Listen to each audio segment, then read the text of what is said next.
ओम नमः शिवाय. हर हर महादेव. भगवान भोलेनाथांच्या कृपेने तुमच्या सर्व इच्छा मनोकामना पूर्ण हो. नमस्कार मंडळी.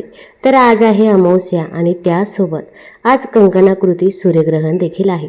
तर मी तुम्हाला सूर्यग्रहणाची आणि अमावस्येची कथा सांगणार आहे. ही कथा ऐकल्यामुळे आपल्या आयुष्यातील नकारात्मकता दूर होते, तसेच आपल्या घरामध्ये सुख शांती समृद्धी येते. त्यामुळे व्हिडिओ स्किप न करता शेवटपर्यंत जरूर बघा. चॅनलमध्ये नवीन असाल तर चॅनल लाईक करा आणि सबस्क्राईब देखील करा. कमेंटमध्ये हर हर महादेव लिहायला विसरू नका, जेणेकरून आपल्याला देखील भगवान भोलेनाथांचा आशीर्वाद नक्कीच प्राप्त होईल. आता जी काही सूर्यग्रहणाची कथा आहे तर ती राहू आणि केतूशी निगडीत आहे. अमृत मिळवण्यासाठी समुद्र मंथन करण्याचे ठरवले. देव आणि दैत्य क्षीरसागराचे मंथन करत होते. कौस्तुभमणी, पारिजात, ऐरावत, नंदिनी, वारुणी, अप्सरा, लक्ष्मी, चंद्र इत्यादी अनेक रत्ने समुद्रातून एका पाठोपाठ एक बाहेर आली.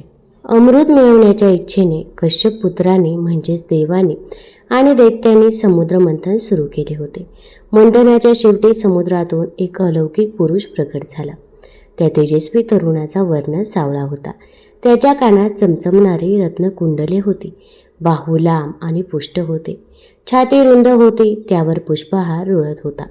अंगावर अनेक अलंकार होते. कुरळ्या केसांच्या भुरभुरणाऱ्या बटामध्ये तो फारच सुंदर दिसत होता. हा साक्षात विष्णूचा अंशावतार आणि आयुर्वेदाचा प्रवर्तक धन्वंतरी होता. त्याच्या हातामध्ये अमृताने भरलेला कलश शोभून दिसत होता. दैत्यांची दृष्टी कलशावर पडताच त्यांनी चपळाईने तो हिसकावून घेतला. दैत्यांच्या हातात अमृत कलश गेलेला पाहून देव निराश झाले. त्यांनी विष्णूंचा धावा केला. भक्तांची हाक ऐकून भक्तवत्सल्य प्रभू लगेच मदतीला धावून आले. इकडे अमृताच्या लोभापायी दैत्य आपापसात भांडू लागले. त्यांना प्रत्येकाला अगोदर अमृत प्यायचे होते. प्रत्येकजण म्हणू लागला, मी आधी अमृत पिणार, मला अधिक अमृत हवे, तू नाही मी. असा गोंधळ चालू असताना आता हा अमृत कलश मिळवायचा कसा, यासाठी श्री विष्णूंनी एक युक्ती केली. भगवंताने एका अद्भुत आणि अवर्णनीय स्त्रीचं रूप धारण केले. तिचा वर्ण नीलकमलाप्रमाणे श्यामल होता. मुखकमल प्रसन्न होते. दोन्ही कानात सुंदर कुंडले होती. लांब सडक केसांमध्ये मोगऱ्याची वेणी होती. गळ्यात सुवर्णाचे हार होते. भुजांमध्ये बाजूबंद शोभत होते. तिचे रूप इतके लोभनीय होते की तिला पाहून कोणीही मोहित होईल. त्या लावण्यवतीला पाहून असुर मंत्रमुग्ध झाला. आपापसातील भांडण सोडून तिच्याकडेच एकटक पाहू लागले. तिचे अनुपम सौंदर्य पाहून काममोहित होऊन तिला म्हणाले, अगं सुंदरी, तू कोण आहेस? तू कोठून आलीस? हे सुंदरी, तू कोणाची कन्या आहेस? तुला पाहून आम्ही आमचे भान हरपले आहोत. हे मानिनी, आम्हा सर्वांना हे अमृत हवे आहे. त्यावरून आमच्यात वैर निर्माण झाले आहे. हे सुंदरी, तू आमचे भांडण मिटव. तुझ्याकडे पाहून तू निपक्षपातीपणाने आमच्यात अमृत वाटशील असे वाटते. मोहिनी रूपधारी भगवान किंचितसे हसले आणि दैत्यांकडे नेत्रकटाक्ष टाकीत म्हणाले, तुम्ही सगळे महर्षी कश्यपांचे पुत्र असूनही माझ्यासारख्या एका अनोळखी स्त्रीवर कसे काय विश्वास ठेवता? तिच्या मोहक वाणीने दैत्यांच्या मनामध्ये अधिकच विश्वास उत्पन्न झाला. त्यांनी मोठ्याने हसून अमृताचा कलश मोहिनीच्या हातात दिला. मोहिनीने अमृत कलश हातात घेतला आणि म्हणाली, तुमचा माझ्यावर विश्वास आहे ना? मग आता मी जे सांगेन ते तुम्हाला मान्य असेल तरच मी हे अमृत वाटेन. तिच्या मोहित सौंदर्याने अंध झालेल्या दैत्यांना लगेच होकार दिला. त्यानंतर सर्व देव आणि दैत्य स्नान करून नवीन वस्त्रे परिधान करून आले. गळ्यात पुष्पमाळा आणि दागिने घालून आले. भव्य मंडपामध्ये स्थानापन्न झाले. हातात अमृत कलश घेऊन मुरडत मुरडत पावले टाकत मोहिनी तेथे आली. तिच्या नुपुरांच्या झंकाराने सगळे मंत्रमुग्ध झाले होते. जन्मताच क्रूर असणाऱ्या दैत्यांना अमृत पाजणे हे सापांना दूध पाजण्यासारखे आहे, हे मोहिनी जाणून होती. तिने देव आणि असुर यांना वेगवेगळ्या रांगेत बसवले. तिने दोघांना सांगितले की अगोदर अमृत हे देवांना दिले जाईल आणि त्यानंतर दैत्यांना दिले जाईल. हाती अमृत कलश घेऊन मोहिनीने दैत्याजवळ जाऊन त्यांना आपल्या कटाक्षाने मोहित केले आणि दुसरीकडे देवांना अमृत देण्यास सुरुवात केली. त्यावेळी स्वरभानू नावाच्या दैत्याच्या मनात संशय उत्पन्न झाला. त्याने विचार केला की हे अमृत सर्व देवांना देण्यातच संपले तर ते आपल्या दैत्यांपर्यंत पोहोचणार नाही. त्यामुळे तो देवाचा वेश घेऊन सूर्य आणि चंद्र बसले होते. तिथे त्यांच्यामध्ये जाऊन बसला. मोहिनी अमृत वाटत तिथे आली आणि तिने चुकून स्वरभानूला अमृत दिले.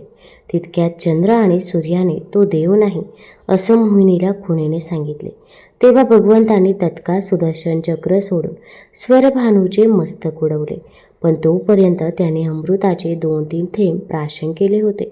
अमृताचा स्पर्श झाला असल्याने त्याचे धड आणि शिर वेगळे झाले, तरी जिवंत राहिले. त्यांचे राहू आणि केतू नावाचे 2 ग्रह तयार झाले. त्याचे डोके राहू नावाचा ग्रह बनले आणि धड केतू ग्रह म्हणून आकाशमार्गाने जाऊ लागले असता सूर्य व चंद्राला म्हणाले, तुमच्यामुळे आमच्यावर ही वेळ आली. आता अमावस्या आणि पौर्णिमा आली की मी तुम्हाला खाणार, ग्रहण करणार. आतापर्यंत बहुतेक देवांचे अमृत पिऊन झाले होते. भगवंतांनी मोहिनी रूप आवर्ते घेतले आणि तेथून निघून गेले. दैत्यांना तेव्हा लक्षात आले की मोहिनीने त्यांना अमृत दिलेलेच नाही. संतापून दैत्यांनी देवांवर हल्ला चढवला. देव आणि दैत्यात फार मोठे युद्ध पेटले. यावेळा अमृत पिऊन विशेष शक्ती मिळवलेल्या देवांनी दैत्यांना हरवले. करावे ज्यावेळी राहू, केतू, सूर्य आणि चंद्र, पृथ्वी एका प्रलयात येतात, तेव्हा पृथ्वी किंवा चंद्राची सावली एकमेकावर पडते. त्यावेळी पौर्णिमा आल्यास चंद्रग्रहण होते आणि अमावस्या आल्यास सूर्यग्रहण होते. अर्थात त्यावेळी राहू आणि केतू चंद्राला आणि सूर्याला खाऊन टाकतात, ग्रहण करतात. राहू आणि केतू यांच्याबद्दल इतरही काही माहिती आहे.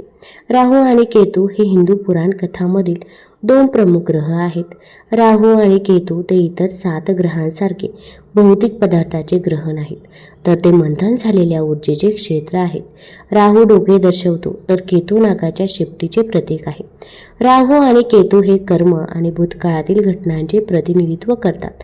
राहू आणि केतू एकाच घरात असतात, तेव्हा त्यांची एकत्रित ऊर्जा त्या घराद्वारे दर्शवलेल्या जीवनाच्या क्षेत्रांवर शक्तिशाली प्रभाव निर्माण करू शकते. राहू नेहमीच वाईट परिणाम देतो असं नाही. राहूबद्दल ज्योतिषशास्त्रात असं म्हणतात की जेव्हा राहू चांगले परिणाम देतो तेव्हा दुसरा कोणताही ग्रह त्याची बरोबरी करू शकत नाही. हा एक असा ग्रह आहे जो रात्रीतून नशीब घडवतो. तो राजाला रंक आणि रंकाला राजा करू शकतो. याचा अर्थ राहू शुभ आणि अशुभ दोन्ही फळ देतो. राहू पत्रिकेतील स्थान आणि व्यक्तीच्या कर्मांच्या आधारावर परिणाम देतो. राहू मजबूत करण्यासाठी काय करावे? अमावस्येला पिंपळाच्या झाडाखाली दिवा लावावा, गरिबांना दान करावे, राहू यंत्राची स्थापना करावी, स्वयंपाकघरात जेवण करावे, शरीरात पाण्याची कमतरता भासू देऊ नये, तसेच शिव सहस्रनाम आणि हनुमंत सहस्रनामाचे पठण करावे. विद्येची देवी सरस्वती ही राहूची आवडती देवी मानली जाते. सरस्वतीची पूजा केल्याने राहूचे दोषही दूर होतात. कोणत्याही प्रकारची नशा करू नये, चुकीच्या संगतीपासून दूर राहावे, कोणाचेही नुकसान करू नये. तसेच सूर्य किंवा चंद्रग्रहणाच्या वेळी राहू, केतू आणि नकारात्मक शक्ती मोठ्या प्रमाणात वाहत असतात. ग्रहणात पापग्रहाच्या अशुभ सावलीपासून वाचण्यासाठी महादेवाच्या नावाचा जप करावा, कारण राहू केतू हे महादेवाचे परमभक्त आहे. महादेवाची भक्ती केल्यानंतर वाईट शक्ती, पापग्रहांचा दुष्परिणाम आपल्यावर होत नाही. सूर्यग्रहणाच्या काळात ओम शीतांशु विभांशु अमृतांशु नमः गायत्री मंत्राचा जप करावा. या मंत्राचा जप केल्याने मानसिक आणि शारीरिक कष्टातून मुक्ती मिळते आणि आर्थिक हानी होण्यापासून आपला बचाव देखील होतो. शिवपुराणात भस्मापासून उत्पन्न झालेल्या भस्मासुराच्या उद्धाराची कथा जरूर श्रवण करा. एकदा कैलासावर भगवान शंकर प्रदोषकाळी भस्म हातात घेऊन सर्वांगाला लावित होते. त्या भस्मात एक खडा होता. तो त्यांच्या हाताला लागला म्हणून त्यांनी तो भूमीवर ठेवला. तेव्हा त्यातून एक राक्षस उत्पन्न झाला. तो शंकरापुढे उभा राहून हात जोडून म्हणाला, हे सदाशिवा वृषभध्वजा, मला आपली सेवा करण्याची संधी द्यावी. शंकर म्हणाले, मला अंगाला लावायला रोज नवीन चिताभस्म लागते, ते तू आणून देत जा. शंकराची आज्ञा ऐकून भस्मासुराला संतोष वाटला. तो मृत्यूलोकी येऊन शिवभक्त शिवव्रत करणाऱ्याचे मेल्यावर त्यांचे चिताभस्म शंकराला रोज नेऊन देऊ लागला. शिवभक्ताच्या मस्तकांची माळ शंकर धारण करतात, म्हणजे त्या भक्ताचा स्वीकार करतात. स्मशानात राहिल्याने वैराग्य वाढते, म्हणून त्यांचा निवास तेथे आहे. पिंड ब्रह्मांड जाळून जे आत्मसुख उरते ते भस्म शंकर आपल्या शरीरी धारण करतात. असणे, जन्म पावणे, वाढणे, बदल होणे, ऱ्हास होणे, मृत्यू पावणे या 6 विकारापासून शंकर मुक्त आहे. यश, संपदा, कीर्ती, विज्ञान, औदार्य, वैराग्य. शंकराच्या अंगी या 6 गुणांचे ऐश्वर्य असते. सर्वज्ञता, कर्तृत्व, प्रभुत्व, साक्षीत्व. शंकराच्या अंगी अशी 6 चिन्हे असतात. परिपूर्ण ब्रह्मानंद, शाश्वत, निर्विकार, माया चक्र चालवणारा, भक्तरक्षणार्थ सगुण रूप धारण करणारे शंकराचे स्वरूप आहे. चिताभस्म शोधण्याच्या कामी फार पायपीट होते. त्यामुळे भस्मासूर कंटाळला.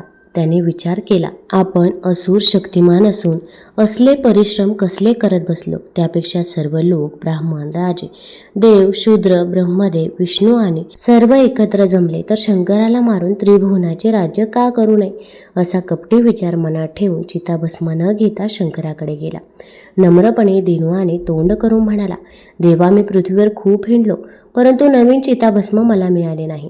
आता काय करावे. शंकर म्हणाले. भस्मासूर शंकराची स्तुती करत म्हणाला, हे पंचवदना, विरूपाक्षा, त्रिपुरारे, उमावल्लभा, नागभूषणा, मला आपण एक वरदान द्या. ज्या दिवशी चिताभस्म मिळणार नाही त्या दिवशी आपला नेम टळू नये म्हणून मी ज्याच्या मस्तकावर हात ठेवीन तो तत्काळ जळून भस्म व्हावा. असे म्हणून भस्मासुराने शंकरापुढे लोटांगण घातले व वरदान देण्याची विनंती करू लागला. शंकराचा भोळा स्वभाव परिचित असल्याने पार्वतीने असा वर देऊ नये असा सल्ला दिला. षडानन, गजानन, नंदी यांनीही पार्वती मातेचा सल्ला योग्य आहे असे अनुमोदन दिले. परंतु शंकराने भस्मासूर असुर असला तरी माझे लेकरू आहे, तो वरदानाचा दुरुपयोग करणार नाही असे म्हणून भस्मासुराला तथास्तु म्हणून वरदान दिले. वरदान मिळताच भस्मासूर आनंदाने नाचू लागला. तात्काळ मृत्यूलोकी जाऊन संत, सज्जन, ऋषी, भक्त यांच्या डोक्यावर हात ठेवून त्यांचे भस्म करू लागला. रोज असंख्य लोक भस्म होऊ लागले. त्यामुळे मृत्यूलोकी हाहाकार उडाला. भस्मासुराने ठरवले की मृत्यूलोकातील समूळ लोकांचा नाश करून नंतर देव, देवता, नंतर विधाता विष्णू, शेवटी शंकराचे भस्म करून पार्वतीला घेऊन जावे असे म्हणून तो निघाला. तिकडे भस्मासुराच्या अत्याचाराला त्रासून ऋषी इंद्राला शरण गेले. इंद्र त्या सर्वांना घेऊन ब्रह्मदेवाकडे आणि ब्रह्मदेव सर्वांसह विष्णूकडे गेले. विष्णूला त्यांनी भस्मासुराचे प्रताप सांगितले. मग विष्णू त्यांना घेऊन कैलासावर शंकराकडे आले. विष्णू म्हणाले, महादेव, तुमच्या वरदानाने उन्मत्त झालेल्या भस्मासुराने महासंहार मांडला आहे. आम्हीही नष्ट होऊन जाऊ. तो इथे येऊन सर्वांना भस्म करेल. तुझी पत्नी हेमवतीला सांभाळ. शंकराने देवाकडे पाहून त्यांना धीर देत म्हटले, भस्मासुराचा सर्वनाश होण्याची वेळ आली आहे. तुम्ही चिंता न करता स्वस्थानी जावे. तेवढ्यात भस्मासूर तेथे आला. सर्व देव शंकराला काही सांगत आहे. आता आपले अपराध हे प्रकट होणार असे वाटून त्याने देवांना धमकी दिली. उद्या मी तुम्हा सर्वांचे भस्म करून टाकेन. हे ऐकून शंकर क्रोधित होऊन म्हणाले, अरे अधमा, मी दिलेल्या वराचा असा दुरुपयोग केलास. भस्मासुराने मदोन्मत होऊन शंकराला दुरुत्तरे केली. म्हणाला, म्हाताऱ्या, तुझी सुंदर बायको मला दे. हे ऐकून पार्वती उठून निघून गेली. भस्मासूर शंकराच्या डोक्यावर हात ठेवण्यासाठी सरसावला. शंकर वेगाने वनात पळून गेले. भस्मासूर त्याच्या मागे धावू लागला. तुझे भस्म माझ्या अंगाला लावतो असे ओरडू लागला.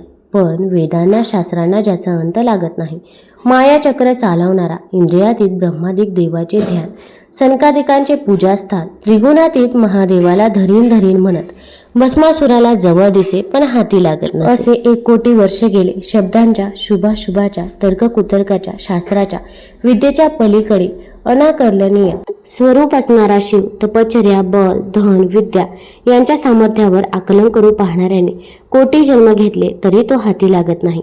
भक्ताच्या प्रेमभक्तीने तो वश होतो. उमेसह त्याच्या घरी निवास करतो. आपल्या पतीचा भस्मासूर पाठलाग करतो आहे. त्याच्या हाती सापडला तर या विचाराने पार्वती दीन झाली. तिने आपला बंधू शेषशाही विष्णूचा संहारासाठी धावा केला. तो धावा ऐकून विष्णूने विश्वातील सर्वात सुंदर स्त्रीचे रूप घेतले. असे मोहिनी रूप घेऊन विष्णू भस्मासुराच्या वाटेत उभे राहिले. आता काय घडते म्हणून भगवान शंकराने वटवृक्षाचे रूप घेतले व तेथेच थांबला. मोहिनीला पाहताच भस्मासूर थबकला. त्याचे मन तिच्याकडे आकर्षित झाले. भस्मासूर आपल्याकडे पाहत आहे हे ध्यानात आल्यावर मोहिनीने उत्तम नृत्य करण्यास प्रारंभ केला. तिचे मनमोहक नृत्य, लाघव तसेच रूप लावण्य, सुस्वर गायन ऐकून भस्मासूर मुग्ध झाला. मोहिनी जवळ जात हळुवार आवाजात तिची नृत्य गायन कलेची प्रशंसा करत म्हणाला, हे सुंदरी, तुझ्यावरून पार्वती लक्ष्मीचे सौंदर्य ओवाळून टाकावे. माझे चित्त तुझ्या पायी गुंतले आहे. मला वरमाला घालून तुझा निरंतर दास करून घे. मोहिनी गोड हसून म्हणाली, मी तुम्हाला वरमाला घाले, पण माझी एक अट आहे. समोरच्या वटवृक्षामध्ये माझे आराध्य दैवत निवास करते आहे. त्याला मी मला उत्तम पती मिळाल्यावर लग्नाआधी त्याच्यासह यथासांग नृत्य करीन असा नवस केला आहे. मला तू उत्तम पती वाटतोस. तू माझ्याबरोबर नृत्य करशील का? मोहिनीच्या मंजूळ लाडीक बोलण्याने अधिकच तन्मय झालेला भस्मासूर म्हणाला, एवढेच ना, तू सांगशील तसे करेन. मोहिनी म्हणाले, माझ्याबरोबर नृत्य करताना मी जसे हावभाव करेन, जशी पावले टाकेन, जसे नेत्र संकेत करेन, जशा हस्तमुद्रा करेन, त्याप्रमाणेच तू केल्या पाहिजे. तो माझ्या आराध्य देवतेच्या उपासनेचा भाग आहे. यात काहीच चूक होता कामा नये, नाही तर ते दैवत कोपेल आणि दोघांचा नाश करेल. याचा विचार कर. एवढे बोलून मोहिनी लाडीकपणे हसली. भस्मासुराची सारासार बुद्धी नष्ट झाली. त्याने मोहिनीच्या सर्व अटी मान्य केल्या. त्यानंतर मोहिनी भस्मासुराचा हात धरून त्याला वटवृक्षाखाली घेऊन आली. प्रथम दोन्ही हात जोडून वटवृक्षाला नमस्कार केला. नंतर मंद गतीने नृत्य गायन आरंभ केला. मोहिनीचे नृत्य पाहून इंद्राच्या अष्टनायिका लाजून गेल्या. यक्ष किन्नर गायन ऐकून दंग झाले. मोहिनी जसजसे हावभाव करू लागले, भस्मासूर तसतसे करण्याचा प्रयत्न करू लागला. सर्व देव मोहिनीचे नृत्य, गायन, सौंदर्य याने बोलून गुप्तपणे तेथे जमले. नाचता नाचता मोहिनी त्वरेने नृत्य मुद्रा करू लागली. भस्मासूर तल्लीन होऊन नृत्य मुद्रा करत होता. त्या ओघात मोहिनीने पटकन आपल्या मस्तकावर हात धरले. तिचे अनुकरण करणाऱ्या भस्मासुराने आपले हात मस्तकावर ठेवले आणि क्षणात त्याचे भस्म झाले. अशा प्रकारे भगवान विष्णूने मोहिनीचे रूप घेऊन भस्मासुराला जाळून टाकले. त्यानंतर मोहिनीचे रूप टाकून चतुर्भुज रूपात ते प्रकट झाले. त्यावेळी वटवृक्ष नाहीसा होऊन त्यातून शंकर प्रकट झाले. दोन्ही देवांनी एकमेकांना प्रेमाने आलिंगन दिले. हे पाहून गुप्त रूपात असलेले सर्व देव प्रकट झाले. त्यांनी आकाशातून फुलांचा वर्षाव केला. मोहिनीला भुलून शंकराचा वीर्यपात झाला होता. याचे पृथ्वीवर पडून 8 भाग झाले. असितांग, रुरु, चंड, क्रोध, उर्मत, कपाल, विषद, संहार हेच पुढे अष्टभैरव म्हणून प्रसिद्ध झाले. शिव विष्णू नंतर एकमेकांबरोबर कैलासावर गेले. त्यावेळी पार्वती पुढे आली. तिने दोघांची पूजा केली. स्वादिष्ट पदार्थांचे भोजन करून पृथ्वीला दैत्यापासून निर्भय केले म्हणून प्रशंसा केली. भस्मासुराने भस्म केलेल्या सर्वांना शंकराने अमृतवृष्टी करून पुन्हा जिवंत केले. तुम्हाला जर ही कथा आवडली असेल तर चॅनलला लाईक करा, सबस्क्राईब करा आणि आपल्या मित्रपरिवारासोबत जरूर शेअर करा. धन्यवाद.